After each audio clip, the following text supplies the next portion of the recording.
Gunnar Helstad was the night tool pusher on the Polar Vanguard. 19 years I knew that man. Worked beside him on 4 rigs across the North Sea. Shared a smoke shelter through 2 hurricanes and a gas leak that should have killed us both. He won't return my calls. None of them will. The Barents Sea in January isn't the ocean. Not the ocean you're thinking of. There's no horizon. The sky sits on the water, and they become the same thing. Just black every direction, with the rig lights cutting maybe 200 feet into it before the dark eats them. 24 hours of that. No sunrise, no sunset, just dark with a clock attached to it. I'd been welding offshore since '88.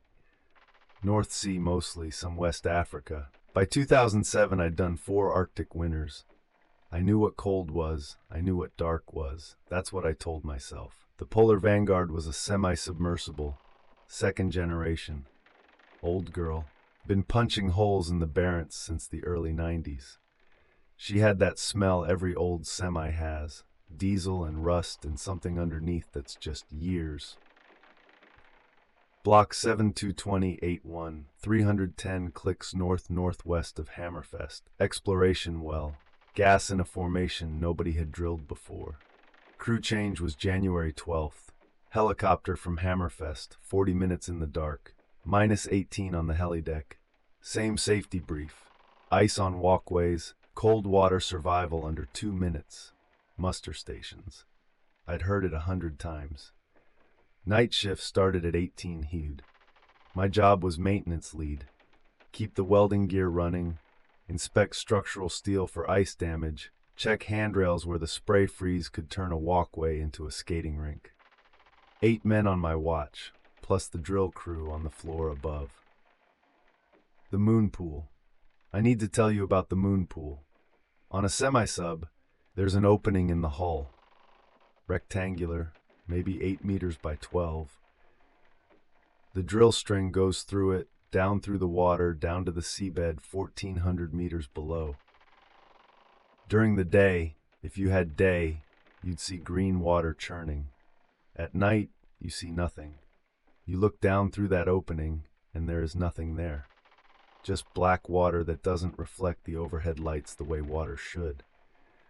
The guys who'd been on the rig a while, they didn't look down the moon pool at night. I thought that was superstition. For 2 years, I thought that. The rotation started normal. Weather was bad but manageable. 25-knot wind, -18 air temp. Sea state about 4 meters. The rig moved in that slow, heavy way semis do. You feel it in your knees after a while. The drill crew was running casing, making hole, doing what they do. First night, nothing. Second night, nothing.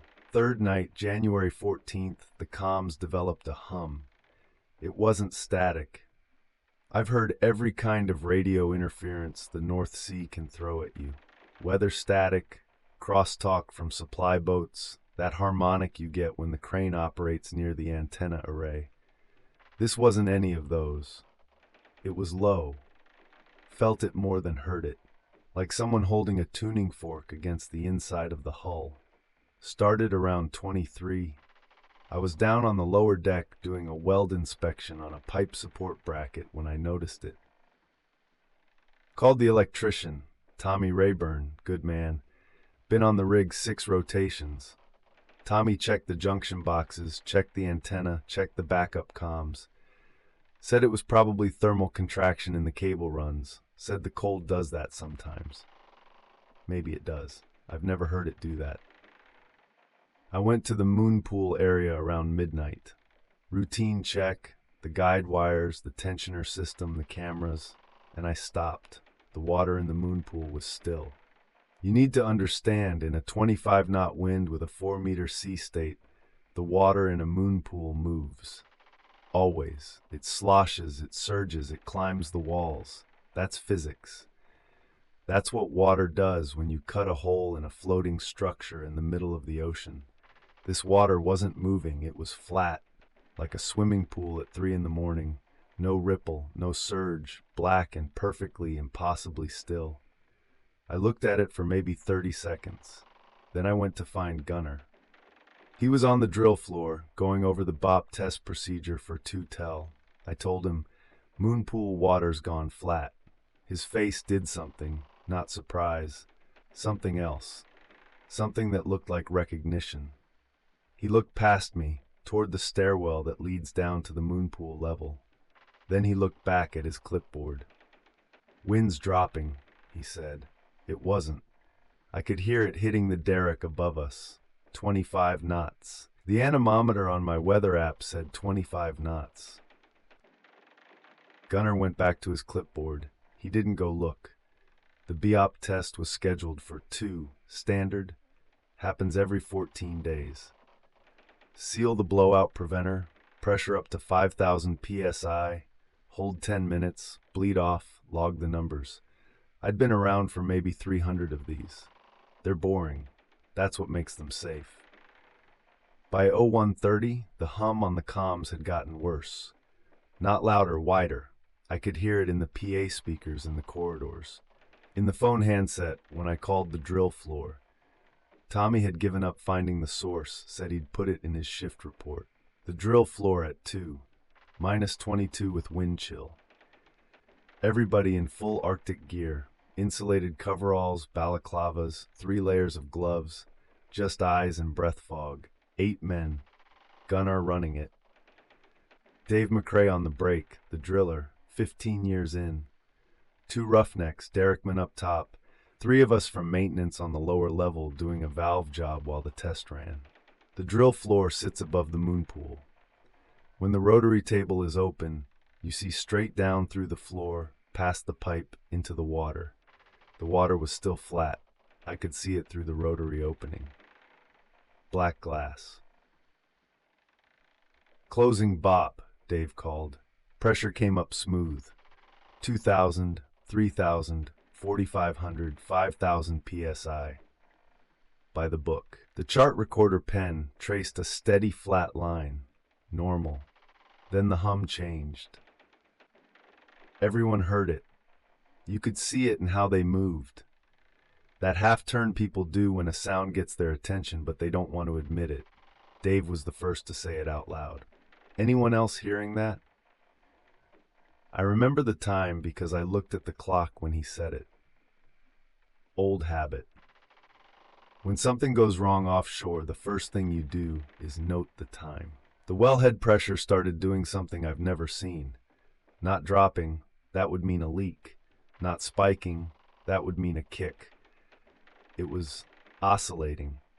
4,020, 4v20, 420, rhythmic. Every oscillation exactly the same amplitude, exactly the same interval. The pen on the chart recorder was drawing a wave, perfect sine wave, like a textbook illustration. Wellhead pressure doesn't do that. Wellhead pressure is either stable or it's chaotic. There is no natural phenomenon that makes a sealed well pulse in a perfect sinusoidal pattern at 1,400 meters depth. I looked at the moon pool through the rotary opening. The water was still flat, in 25-knot wind, with 4-meter seas. The water in an open moon pool should have been surging half a meter up the walls. It was a mirror. And then we stopped. I don't remember stopping. That's the part. I was on the lower level, wrench in my left hand, looking at the moon pool. Dave was mid-sentence, Gunnar writing on his clipboard. And then everyone was doing the same thing they'd been doing. Dave finished his sentence, hearing that, like no time had passed. I was still holding the wrench, same position. My hand wasn't even cold, and it should have been, because my glove had been off for... I looked at the clock. Zuzu 2:22. I looked at my watch. Dave had asked his question at 2:07. 15 minutes had passed, but it didn't feel like 15 minutes. It felt like no minutes. Like someone had cut a piece out of the night and stitched the edges together. Nobody said anything about it. 8 men on that drill floor. Not one looked confused. They just kept going. Dave bled off the BOP.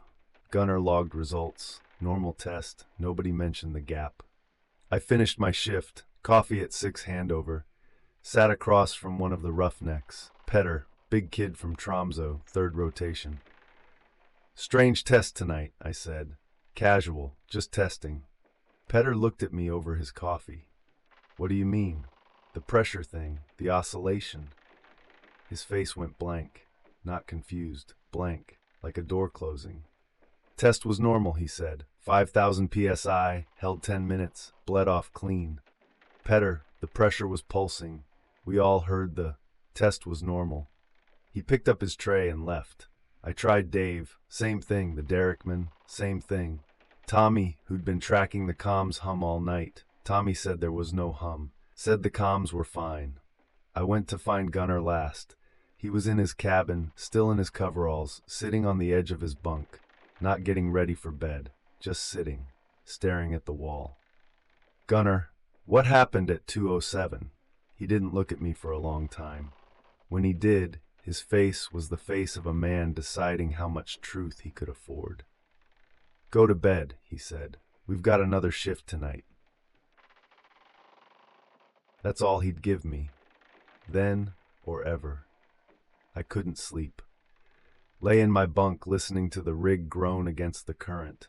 The hum was gone, comms clear, everything normal, and that was worse, because there was nothing left to investigate. Just the memory of 8 men standing still and none willing to say it happened. At 1400 I went to the CCTV room. Day shift security man was a contractor named Lindqvist. We'd worked together on the Statfjord Sea. Told him I needed drill floor footage from night shift. He didn't ask why. He pulled up the recording, time-stamped, wide angle on the drill floor. Dave closes the BOP. Normal. Dave turns. Anyone else hearing that? They stop, all at the same time, like a video freeze frame, except the timestamp keeps running. 11. 8 men standing perfectly still. No sway. In -22 you shiver. These men weren't shivering, every one of them facing down, toward the moon pool. I watched myself on that screen, lower level, wrench in hand, angled toward the moon pool opening. Motionless. 11 minutes. They resume. All at once. Dave finishes his sentence. Gunnar writes. I adjust my wrench. Like nothing. Lindqvist was quiet. When it ended, his face was gray.